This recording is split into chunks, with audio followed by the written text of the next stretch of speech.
Dans notre inconscient collectif, je parle des sociétés que je connais comme la France notamment et quelques autres avec les accompagnements que j'ai pu faire notamment Canada, Belgique, Italie et d'autres pays francophones, la dépendance affective résonne comme quelque chose de négatif. Et d'ailleurs, je te pose la question, quand tu entends dépendance affective, qu'est-ce que tu ressens et qu'est-ce que tu mets comme mot à côté? Tu peux déjà le partager en commentaire. Globalement, ce que j'ai pu constater, c'est que ça fait penser à de la faiblesse, de la fragilité, de la vulnérabilité. On pense aux EHPAD ou on pense à quelque chose qui n'est pas forcément agréable. Et particulièrement dans le domaine sentimental, là je m'adresse aux femmes et dans les relations hommes-femmes, cet état d'être, puisqu'on dit « je suis dépendante affective », on s'identifie à cet état comme si c'était une partie de nous. Eh bien, dans les relations sentimentales, c'est quelque chose qui peut, a priori, et on peut le constater effectivement, dégrader la relation. Ce que je veux faire avec toi dans cette vidéo, dans cette piste de réflexion, c'est partir de cette question, en quoi la dépendance affective, j'ai pas dit en quoi être dépendant affective, tu vas voir, je fais cette dissociation qui je trouve est très importante, en quoi la dépendance affective peut être une vertu, en quoi la dépendance affective peut être quelque chose de très positif, de sain pour la relation.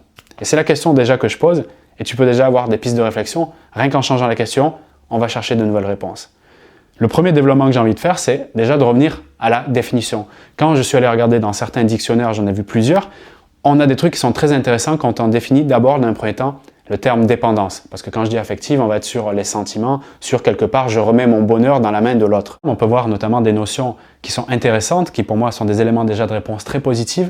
Par exemple, avec cette notion de relation de solidarité. Rien que par notre vécu, notre corps humain, comment il s'organise, cet organisme extrêmement intelligent, tu remarques que chacune des cellules sont complètement solidaires les unes entre elles, communiquent et nous permettent justement d'avoir ce que tu fais comme moi, c'est-à-dire en automatisme, eh bien, la respiration, les afflux sanguins, tout ça pour nous mener la vie. Donc on est, si tu veux, par définition, par essence même, complètement dépendant.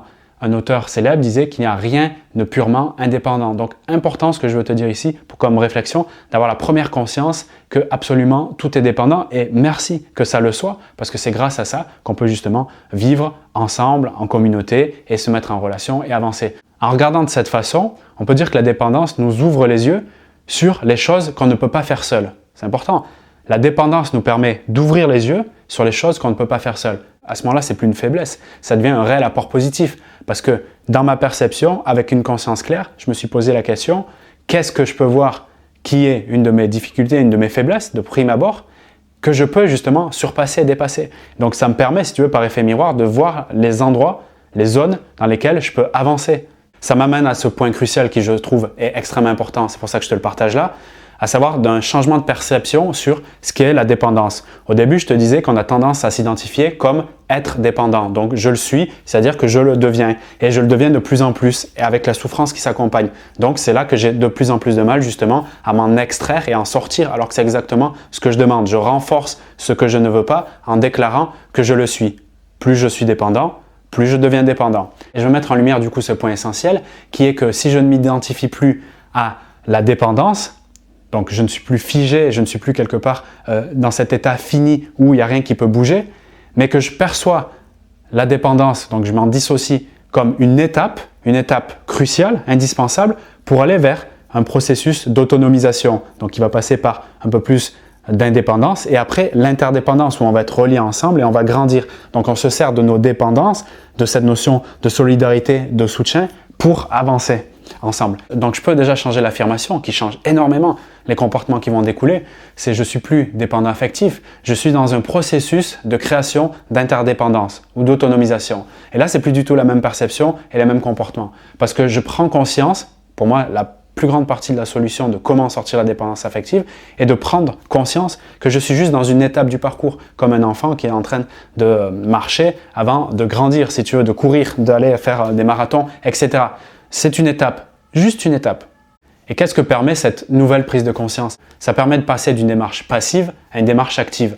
La démarche passive, c'est j'ai le ciel qui me tombe sur la tête, ces souffrances me viennent du passé et je ne peux plus en sortir. Donc je suis quelque part résigné parce que je m'identifie, je suis résigné à rester finalement dans cette zone, dans cette piscine un peu boueuse.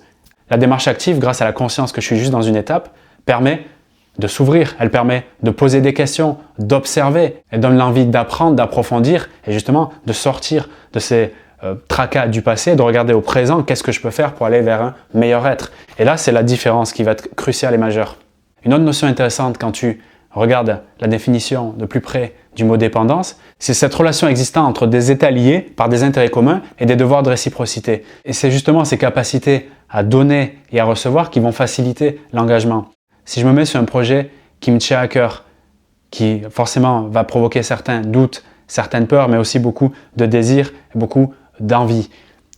Si je suis avec une femme qui m'apporte son soutien, qui m'apporte son aide, son soutien moral, son soutien affectif, sa présence, c'est cet échange-là, d'accord, ce don et cette réception que je vais avoir de cet amour, de cette présence qui va me donner beaucoup plus d'énergie, de motivation pour aller vers mon projet et qui va me permettre de dépasser mes peurs, mes doutes. Et c'est cette force que je vais recevoir qui naturellement va m'amener à m'intéresser plus à ces projets et à également donner tout ce que je peux en termes de soutien. Donc ce lien finalement de réciprocité mutuelle, cet échange qui va se proposer entre nous va être quelque chose qui est que possible grâce à cette notion de dépendance. Une dépendance saine comme nos cellules dans notre organisme.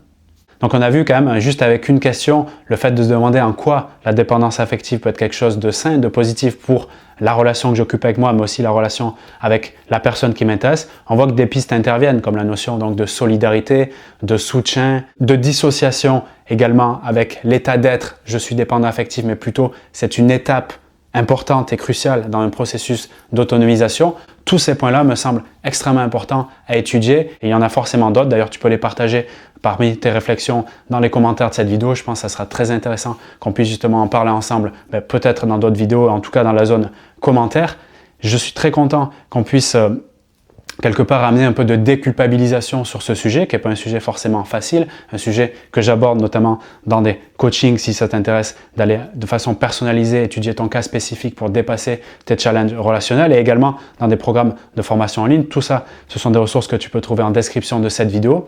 Mets-moi un pouce ici si tu as aimé ce genre de réflexion et que tu veux qu'on développe des sujets comme ça intéressants qui sont tout autour des dynamiques des relations hommes-femmes. Ça me fera un plaisir de savoir ce qui t'intéresse actuellement au moment où tu regardes cette vidéo. Moi, je te dis à très vite lors d'accompagnements personnalisés également de programmes en ligne.